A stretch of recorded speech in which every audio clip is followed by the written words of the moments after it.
ভুট্টা ক্ষেতের ভিতর দিয়ে যাওয়া খুব রিস্ক, কত কষ্ট করে ভুট্টা ক্ষেতের আল দিয়ে যেতে হয়। দেখেন এদিক দিয়া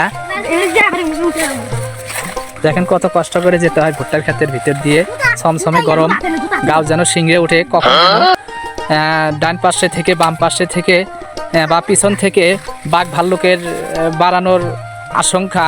তারপরও আমরা রিস্ক নিয়ে জীবনকে বাজি রেখে এই ভুট্টা ক্ষেতের ভিতর দিয়ে রওনা হচ্ছি, যেখানে কোনো নেই মানুষজনের আশঙ্কা বা ঘনবসতি।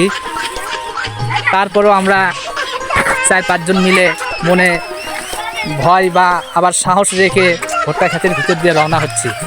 আপনারা কমেন্টে জানিয়ে দিবেন এই গভীর জঙ্গলের ভিতর দিয়ে যাওয়া আমাদের ঠিক হয়েছে কিনা, বা আমরা কত সাহসের পরিচয় দিয়েছি, আপনারা কমেন্টে জানিয়ে দিবেন। ধন্যবাদ।